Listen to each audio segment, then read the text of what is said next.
You know you want to make changes. You got a lot you want to do in your life. But then you start thinking about those changes, and you immediately start catastrophizing. You start worrying, start thinking about all the reasons why it's not going to happen. This is so common.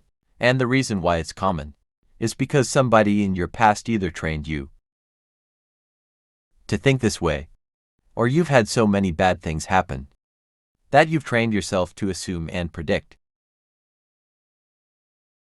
that bad things are always gonna happen to you. The conscious mind, with your creativity, has your wishes and your desires. The subconscious mind was programmed by other people. Your mother, your father, your siblings, and your community. And so what is the difference? You wake up with a wish and a desire of what you want.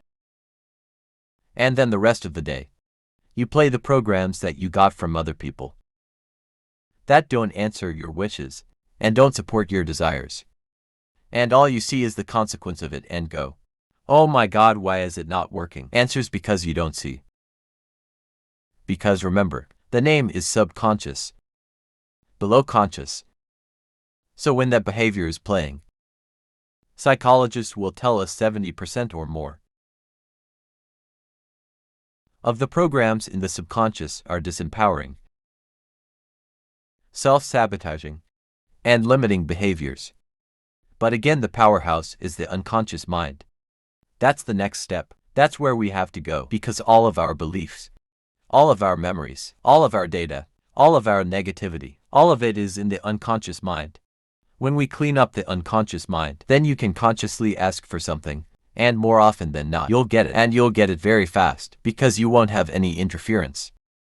The interference comes from your own unconscious mind. If you're holding on to something that does not serve you, you are making a terrible error. It's gonna cause all kinds of problems. You may blame other people or other things. You may blame the situation. It's you are the cause of the problem. Man that told me to pick up this book and read it, Ray Stanford. He used to say to me, "Bob, you're the only problem you'll ever have, and you're the only solution." I think it might have taken me 5 years to understand that, but I do understand it. And you know something? I am the only problem I'll ever have. And I am the only solution. Don't hold on to anything that is not serving you. Reject it, you know. The beautiful part about having an inductive reasoning factor, that's the part that chooses thoughts you can accept or reject. The beautiful part of your mind, you can accept or reject anything that comes into your world. Accept or reject it. It's a choice. Don't hold on anything that is not serving you. Invest your energy into things that either enhance your vitality or the vitality of the world in which we're living, because those are places to build a better world. To invest your energy in the negative things and all that kind of stuff, you're building a bad world with that. And you're using your own energy. Your life gets shortened. And so the reality is, consciousness is real. It's a currency. And if you use it and spend it appropriately, you can have a much better life. Where your life is right now is not you. That's just what it is right now. But the possibilities for you are unlimited. If you're in a rebuilding process, one thing that is going to stop you is the way that you think. Because if you can change how you think, you will in fact change your life. I believe the way that you think is a choice. I believe that you are either going to repeat the thinking patterns that you've always had this year, or you can evolve them. Because when you change how you think, you will change your life. The chemistry released by the brain and fear shuts down the growth mechanism of the body, shuts down the maintenance of the body to conserve energy. And the biggest thing is, there's only one consequence, and that is disease and illness.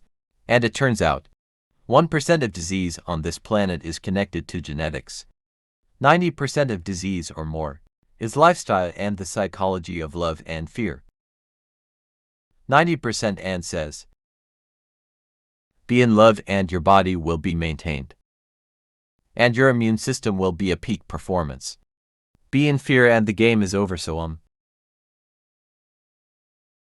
Most people then wait for crisis or trauma, disease or diagnosis and wait for loss, some tragedy to make up their mind to change.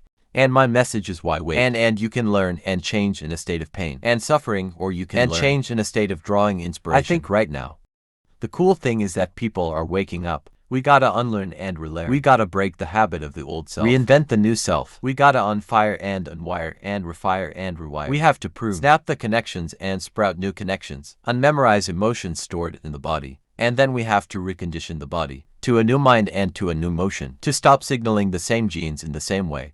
And begin to signal new genes in new ways. To pull our attention and our energy out of the familiar past. And begin to invest our attention and energy into a new future, to go from the known to the unknown. It's necessary you look at your goals and your dreams. It's necessary that you have a strategy and a game plan to change the story that you believe about yourself.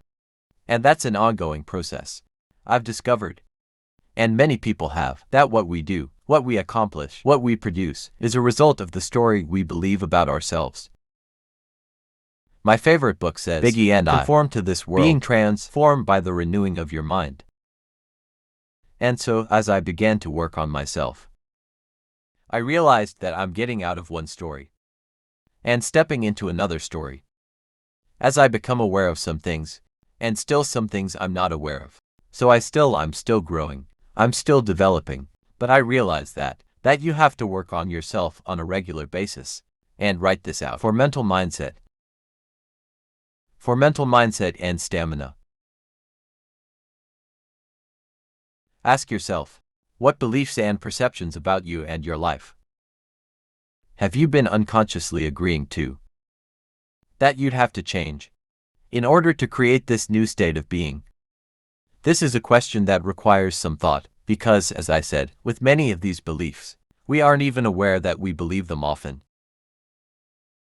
We accept certain cues from our environment that then prime us to accept certain beliefs, which may or may not be true. Either way, the moment we accept the belief, it has an effect, not only on our performance, but also on the choices we make.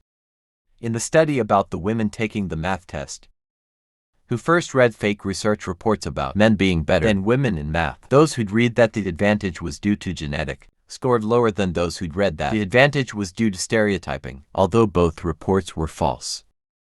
Men are no better at math than women. The women in the group, who'd read that they had a genetic disadvantage, believed what they'd read, and then scored lower. It was the same with the white men, who were told that Asians score slightly better than whites on a test they were about to take. In both cases, when the students were primed to unconsciously believe they wouldn't score as well, they in fact didn't, even though what they were told was totally false. With this in mind, take a look at this list of some common limiting beliefs and see which ones you may be harboring without being fully aware that you're doing so. I'm not good at math. I'm shy, I'm short-tempered. I'm not smart or creative. I'm a lot like my parents. Men shouldn't cry or be vulnerable. I can't find a partner. Women are lesser than men. My race or culture is superior. Life is serious. Life is difficult, and no one cares. I'm never gonna be a success. I have to work hard to make it in life. Nothing good ever happens to me. I'm not a lucky person. Things never go my way. I never have enough time. It's someone else's responsibility to make me happy.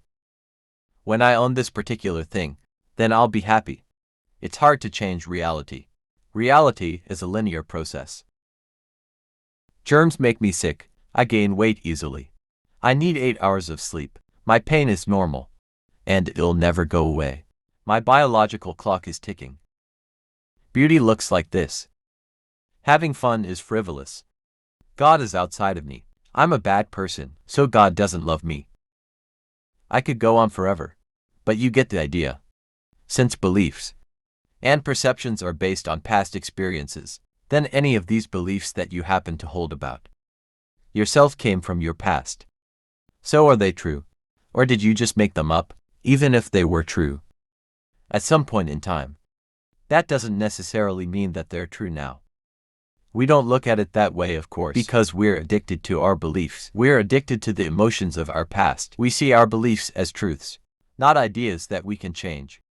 If we have very strong beliefs about something, evidence to the contrary could be sitting right in front of us. but we may not see it because what we perceive is entirely different. We've in fact conditioned ourselves to believe all sorts of things that aren't necessarily true, and many of these things are having a negative impact on our health and happiness. Changing beliefs may be difficult, but it's not impossible. Just think what would happen if you were able to successfully challenge your unconscious beliefs. Instead of thinking and feeling, I never have enough time to get everything done, what if you instead thought and felt, I live in no time, and I accomplish everything?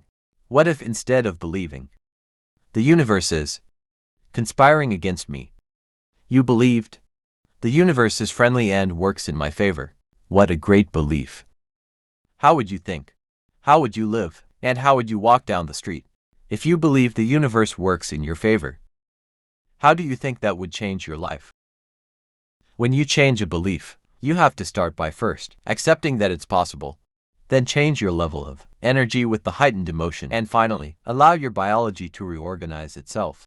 It's not necessary to think about how that biological reorganization will happen, or when it's going to happen.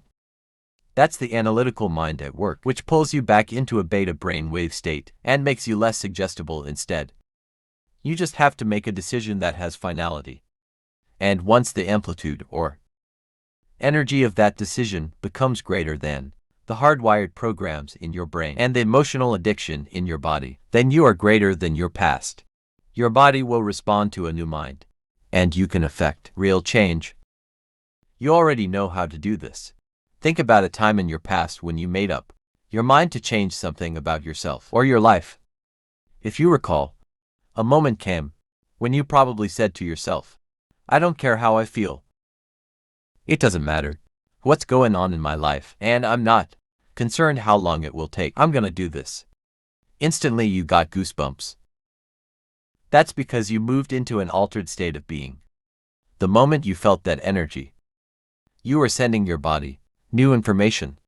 You felt inspired, and you came out of your familiar resting state. That's because, by thought alone, your body moved from living in the same past to living a new future. In reality, your body was no longer the mind. You were the mind. You were changing a belief.